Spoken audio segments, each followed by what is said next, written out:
Hello everyone, I'm Pia Nilsson and I lead platform developer experience at Spotify. So I'm super glad to be here and delightful to hear all of these wonderful talks, and I feel just like you said earlier here that the theme is understanding of the developer journey, which is so dear to my heart, and it feels like if we could all just stay close to that, it's going to be a fantastic future for developers. So we're going to speak about developer experience at Spotify, the journey we have been on.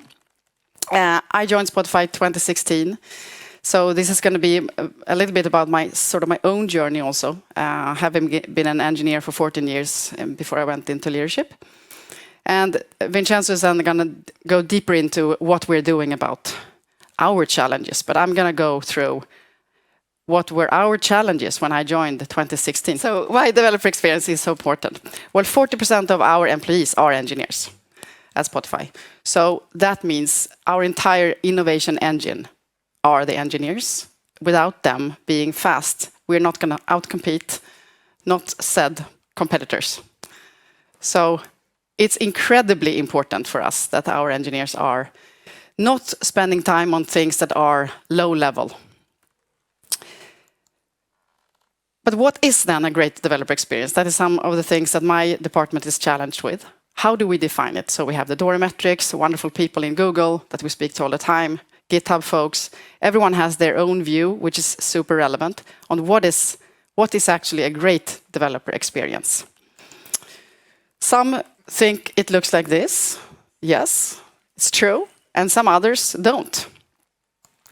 So in our user research, internal user research, we found this quote that I really love from an engineer actually, saying, a great and delightful developer experience, as we call it internally, is intuitive, fast, and I love that word, intuitive. I think that's super cool. And unlocks creativity towards business goals. So to Henrik's earlier point here, previous speaker, engineers want that app to run. Right? Boil it down to a few key ingredients. I think it's to have the feeling that this woman has on this wave. That's that feeling of flow. Flow is the industry standard word for trying to determine or identify what is developer experience, great developer experience. It's flow. So if you look into the DORA metrics and those wonderful research papers, you would find that word flow. So we boil it down to, at Spotify, empathy, i.e. understanding the developer journey so that you can have empathy. It's not about being nice, it's actually about understanding. That the tool that you will then build will actually empower the engineer to get these important things done, i.e. running that app. So we can say it a little bit differently. A great developer experience to us is built with empathy that leads to developer flow. So empathy isn't optional here. So it's not about being nice, although that is very nice. There's a lot of nice people at Spotify and also here in this room. But it's not really about being nice. It's about understanding. Without that understanding, you can't have empathy. So, okay. When I joined 2016, this is what I was looking at, and me and very many others. I mean, I joined from having been around previously at Klarna and lots of other companies, and I was like, I'm going to join Spotify, this is going to be fantastic, they have it all figured out. And then I see this landscape with total autonomy and tech stacks with so much tech that everyone could basically roll their own services in whichever way they wanted. It was like a jungle to get anything done. A very nice and pleasant jungle. People were super friendly and collaborative, but it was very hard. So we coined this term called rumor-driven development, because you just had to know the person who wrote the service in order to, who then moved on to 4 other teams, but they may know who they handed over to and who now runs their baby once upon a time, who actually know how to deploy it, etc. So that's what we had during, when I joined, I felt in 2016. this graph of like complexity, you can see graphs of complexity. I'm sure you have them in your companies. But this is the one we use to explain our complexity inside of Spotify. Like we look at component growth. And as you can see here, the blue bar at the very bottom here that's our engineers. And the pink is the growth of components. So in 3 years, we have tripled our components. We are over 40,000 now. And you can imagine that the number of components you own as a team just keep increasing, and the number of people will not increase like that. Hopefully not, right? We want to be able to have power over our engineering ecosystem. So we don't want to have like millions and millions of developers. We want to be empowered. And I think the bigger your org is, the more acute these kind of common challenges are. And these are in no way surprising to you, I'm sure. So we were facing all of these, basically. And the biggest one is the top there, context switching. It's what 60% of our engineers flagged as the #1 blocker for productivity. So they clicked in context switching. Like, they hate context switching. And who doesn't?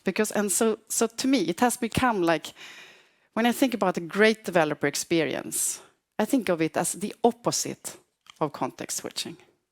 Now that's very hard, because context switching is like, it includes a lot of things. Other things, of course, are the other top here in the middle column. I just wanted to also single that one out as system ownership. That was a major problem for us back in 2016, 17, 18. Because we simply couldn't figure out who owned that component and who should then fix that incident. So to us, the MTTR sort of was going in the wrong direction, and that was very challenging for us.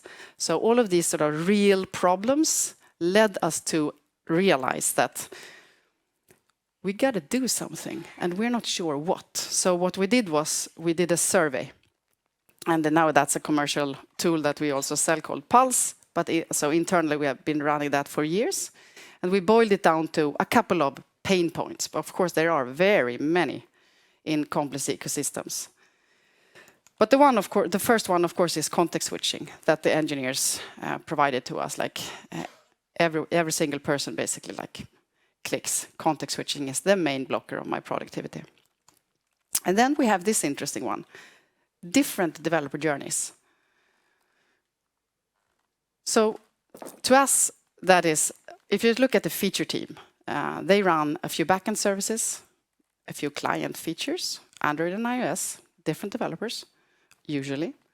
And then they have some ML models, some data pipelines, maybe some web services, maybe even a data scientist.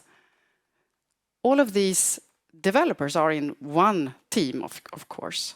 But they have they have common needs, but they are solved differently.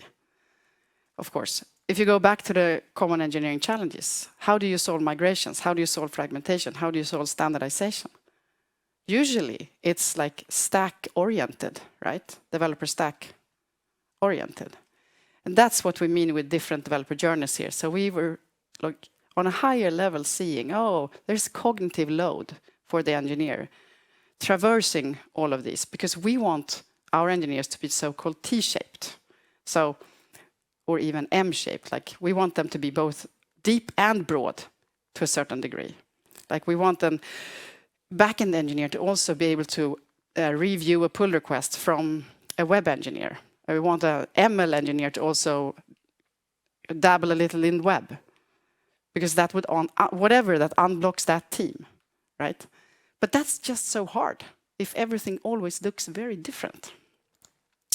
And then we noticed that we have the development environment for all of these different disciplines, as we call them, are also looking very different. So it actually is very hard to just get set up if you want to support your colleague with a simple review.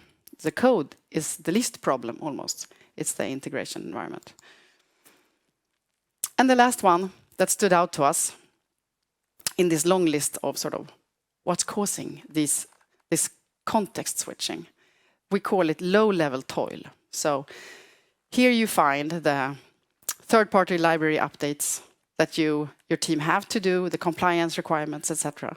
That has to be done instead of working on important features. And these take time, actually, from engineers, usually called KTLO and are bundled into the sprint, and you set aside a certain budget, right, of time to fix them. So what are we doing about all of these things? At the top, you can see we are focusing our engineers to work primarily in the IDE. So we don't want them any other place. And then next to that is Backstage. So we have this internal development portal that others are using as well. We donated it to Linux Foundation. I was very much part of doing that. I really believe in the open source ecosystem. I think that's how we sort of win as a community. So that's, of course, what we use. We did donate it as a protective play because it had become so important for us. We had to protect it through open sourcing so that we could remain relevant as a developer portal so that we wouldn't have to migrate off it. So that's one thing. A productized dev environment. So we're looking at the development environment as a product, of course. So you can imagine instrumenting it and understanding where is that context switching happening. What is the engineer? What isn't the engineer finding in the IDE that would have been great to have there? And then fleet first mindset. So that goes to that low level toil problem. So we're building this fleet management tool. So that's a large scale refactoring tool for all of you who might have come across that. So 40% of all of our pull requests, i.e. merges to master eventually, are produced by bots. And those are a substantial amount of code, actually. So that's super helpful. And of course, we see that as a huge win because that may or may not have happened before, but eventually, you know, these upgrades have to happen. It also helps us mitigate incidents, like the Log4j incident the other year. That took us like 1.5 days to mitigate across all of our backend services. That would have taken us so much longer before we had our large-scale refactoring tool. So that's just also all that time that engineers would have had to spend to upgrade Log4j version. And the last one, we try to enable greater code quality. So we're leveraging GitHub's Copilot, for example. Fantastic, interesting tool that really helps us speed up our engineers. We're doing AI-assisted pull request reviews, experiments with that as well. And we're also making the right way, the easy way, and that's again through our developer portal, like pushing out the standards and really presenting the engineers with the right information. Because we really believe that if the engineers just know what that service costs or how many, like the different templates, they won't go the route and just create something else on the side, which is totally possible, but then not as supported, and it's going to be slower. So if we can sort of present the right ways, the supported ways, people were going to pick it in most cases. All right, and I'm going to share a 30-second video here telling everything that I've just told.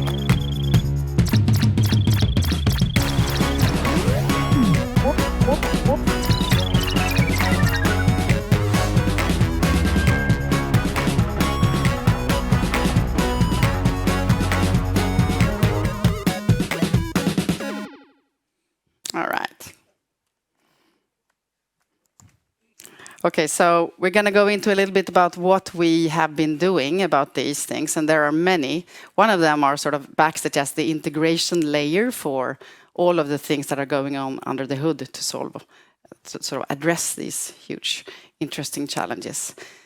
And many have been, I mean, we open sourced in 2020, so many people are asking me and others, well, how do we know when we're back, like that we're going to be successful with Backstage?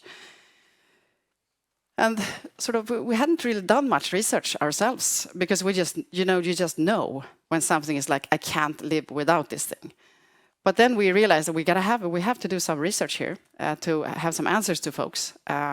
So we did, since we have 100% adoption of Backstage internally, we didn't have a test group. It wasn't possible. So we just divided it in two and said the 50% of the engineers using Backstage more versus the 50% that are using Backstage less.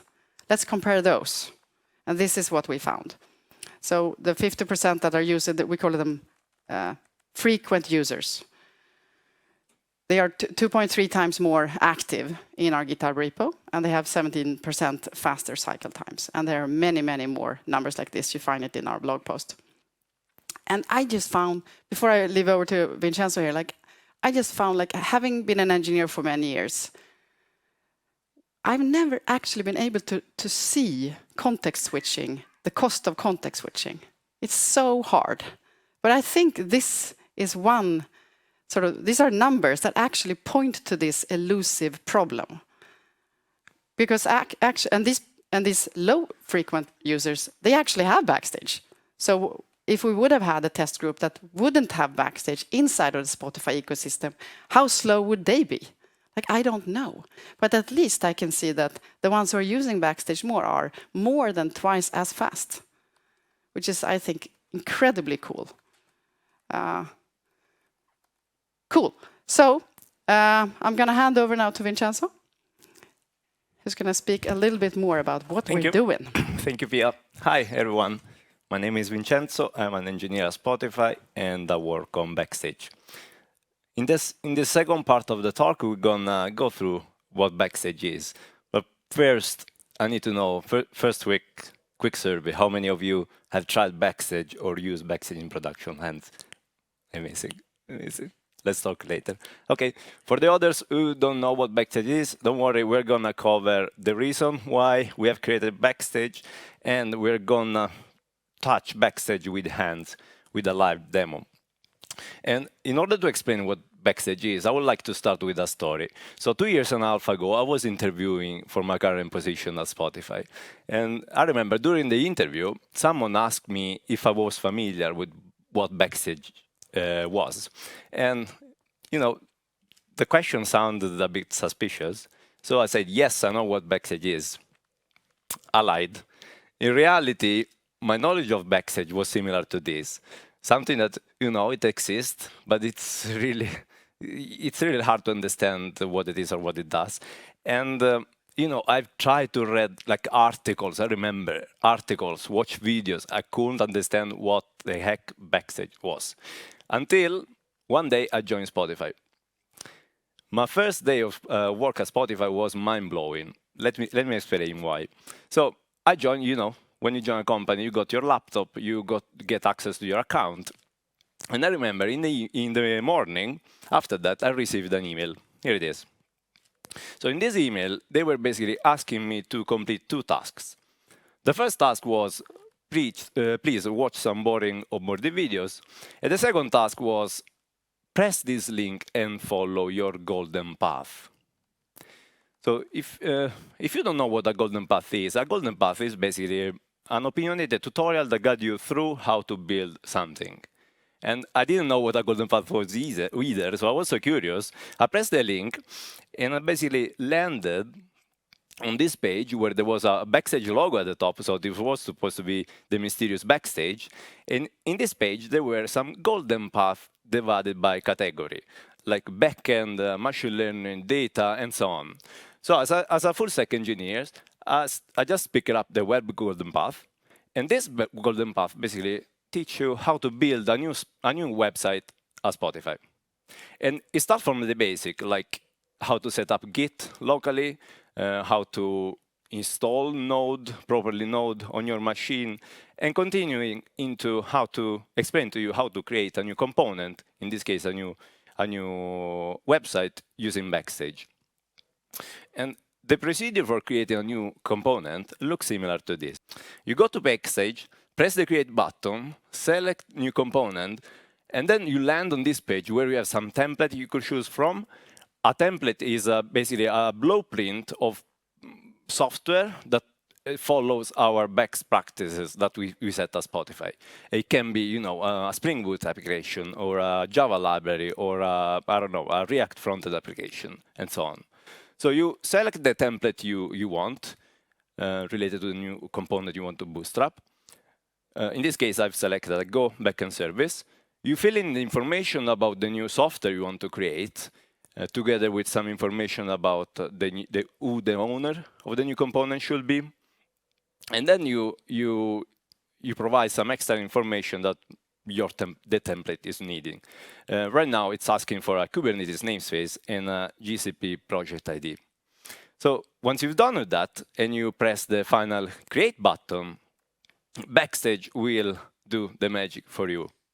It will fetch the template, create a new repository based on the template you have selected and the information you have provided, create a CI/CD pipeline connected to your repository, set up some basic metrics, deploy the new service to the cloud, and register the new component in Backstage. In a matter of seconds, you are ready to write code. And this is the new repository that Backstage has created. And this is how the component will look in Backstage. So as a recap from my day one, these are the things that I was able to achieve. I created a new service from scratch. I made some changes to the new service. I deploy a new service to production. I set up metrics, alerting, and monitoring for the new service. And I exposed the new service to the world by changing the DNS of Spotify in production. All of this safely thanks to Backstage. Now, what's Backstage then? So Backstage it belongs to a fairly new category of product called Developer Portal. You can see a developer portal as a front end that sits on top of your entire infrastructure. A front end that connects to all the tools that you use at your companies. And with tools, I mean CI/CD tools, Kubernetes tools, testing tools, monitoring tools, and so on. A developer portal contains all the reference to all the software that any teams create at your company. Services, applications, data, any type of software. And it also contains documentation for component, API, org chart, guides, tutorial, any type of documentation. Everything in one place, regardless of where each single component actually runs. A single pane of glass where engineers can access the information they need or perform the tasks they need to perform. At the end of the day, a developer portal transforms an engineer's laptop from this to this. Your code and Backstage, that's it. Everything an engineer does during their day-to-day job that is not writing code, they should be able to do it in Backstage. And now, let's go for a live demo. Hope this one gives you a more clear idea about what Backstage is. So this is how you create a new Backstage application. We have hundreds of organizations that have used Backstage for creating the developer portal. So you run the script, and then this command basically will create a repository on your computer, which contains a TypeScript project with a Node backend service and a front-end application. These are basically the two technologies that Backstage use. This is how it looks, a new vanilla Backstage application. Right now, there are some entities ingested and some plugins that will let you explore all the features of Backstage. What you are seeing right now, this is Software Catalog. Software Catalog is one of the core plugins of Backstage. It lets you ingest some organizational data into your Backstage instance. And you can ingest different entities, but these are the main ones. Components. And with components, I mean services, websites, or libraries, and so on. Another important type of entity is resources, databases, I don't know, message queues, topics. It's up to you what you want to ingest. And organizational data like users or groups like department, team, and so on. And through this interface, through these filters, these filters basically help you navigating through your entire ecosystem. And now, let's imagine that, during my day-to-day work, I'm working on a service that I own, and I discovered that one of my services is retrieving data for another service I didn't know existed. I mean, usually, what do? You go to Slack, try to spam some random channels, and hope that someone will answer with, I don't know, some cleaner answer about what that specific service does or who owns a specific component. But with Backstage, you could basically just search for the components you want, and you have all the information right here. So you can check metadata about description, the team who owns, the system that it belongs to, the type of the entity. In this case, it's a service. Most likely is a Java service and contains a Java tag, and so on. You have all the integration right here. CI/CD, API, dependencies, all the tools are integrated here. And you can also check relationship between this specific component and other components in your organization. So in this case, there is another component called www.artist, which consumes data from artist lookup. And artist lookup depends on a database called artist.db. So you could basically check where a specific component sits on your entire infrastructure. And now, let's imagine that I would like to reach out to the owner of this team. To do that, you just press the name of the owner, and then you land on the details about the team. Here I have all the contact details, emails, Slack channel. You could customize this. All the components, I have under control all the components that the team owns, services, APIs, website, and so on. I can check all the members who belongs to this team. Everything from here without going away from Backstage. And another cool feature of Backstage is that services or components can expose API.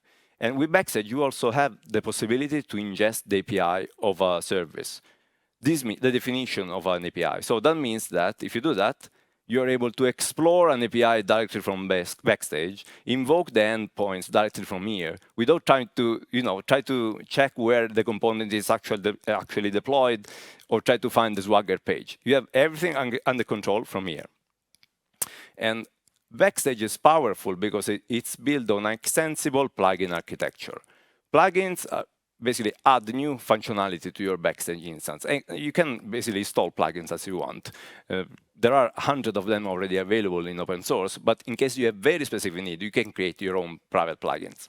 Right now, there are a couple of them installed. One is TechRadar to actually trying to track all the languages framework used at your company. And another one is Cost Insight. This plugin helps you kind of optimizing your cloud cost of your organization. But as I said, you can just install new plugin and customize Backstage. So this was a quick overview about Backstage open source. But now I would like to inspire you. I would like to show you what you can achieve when you start building your developer portal on top of Backstage. What you are seeing right now, this is our internal instance of Backstage that we use at Spotify. Personally, I've seen a lot of instances in open source. People love to share what they achieved with Backstage. But I can say this is probably the most complex in the world. It contains more than 200 plugins that we have developed during the years at Spotify. And you see, the homepage look a bit customized. We have put some recently visited items, some vulnerabilities like metrics, plus all the links to all the tools that you use internally. But I would like to focus on the manage section. The manage section is basically where an engineer have under control all the components that their team owns. So this is customized for my team. So you're seeing all the services, website, data endpoints that my team owns, together with some aggregated metrics like cost, security, metadata issues, and so on. These are basically aggregated from all the components. Now let's try to open a component, for example, a website, this one. This component, it's basically this website. This is public, backstage.spotify.com. It's where we share, I don't know, a lot of like blog posts and so on. And this is how it looks in Backstage. You see, the interface has been customized with all the tools that we use at Spotify, like CI/CD tool, testing tool, coverage tool. They are all integrated. Like PagerDuty showing you who is the person on call has been integrated, and so on. Now let me try to show you some of this integration. CI/CD, for example. In the CI/CD, we basically have all the builds for this component under control. So you could export the build. So a lot of them are passed. Something is failing. If you want to know why it's failing, you just press the build, you have all the steps here, and with the log, with the actual error. So you don't have to go to your CI/CD tool to gather, try to search for the build, gather that information, then bounce into your cloud logs system just to understand why a specific build has failed. You could do everything from here without leaving Backstage. Another integration we have is test. Here you could basically follow how your tests are performing during the time. Code coverage, with code coverage, you can check code coverage during the time. And deployment. Here, basically, you check the version that is currently deployed in production. So this is heavily customized for Kubernetes, since you use Kubernetes at Spotify. So this is the build that is currently deployed. And I can check all the pods, how they're doing. They're green, so they're healthy. There are 2 healthy pods in Asia, 2 in Europe, 2 in the US. And you can connect also to the pods and so on. Yeah, so you have all these fancy features. But now let's imagine that, you know, I release a bug and I would like to roll back to a previous version. So to do that, you just go back, try to find your build here, press the deploy button, and then Backstage will communicate with our CI/CD tool, which will deploy the selected build in production. What else? This one. This is my favorite, Soundcheck. This is part of the commercial bundle we released last year. So this plugin, it helps your engineers follow the best practices that you set at your company. Let me try to be more specific. So this component is test certified level 1, and we got this beautiful badge. And the reason for being test certified level 1 is that these checks are passing. Tests run on CI, coverage is known, and static code analysis has been reported. But it's not test certified level 1, because some of these other checks are failing. So coverage is not healthy, static code analysis has some warning, and so on. So it's a gamified way for helping your engineers to follow your best practices that you set at your company. And you can basically customize these checks as you want. And at the end, you get an overview about how all the components in your organization are performing. So you could basically have this kind of overview. We have a lot here, like cost insights, testing tools, like Lighthouse, like load testing, and so on. I just want to focus on one last thing, documentation. Documentation is also available in Backstage. Thanks to TechDocs, which is one of the core plugins of Backstage, which let you treat documentation as code. So you write documentation in Markdown, you store it in your repository on the side of your code, and then Backstage will fetch and present it in a nice way. And there is a lot here. Like, as I said, we have 200 plugins, data plugins, machine learning plugins. Unfortunately, I don't have time, so I have to go back to the slide. I just want to leave you with a final tip. So if you are pretty sold about building a developer portal in your organization, that's great, that's fantastic.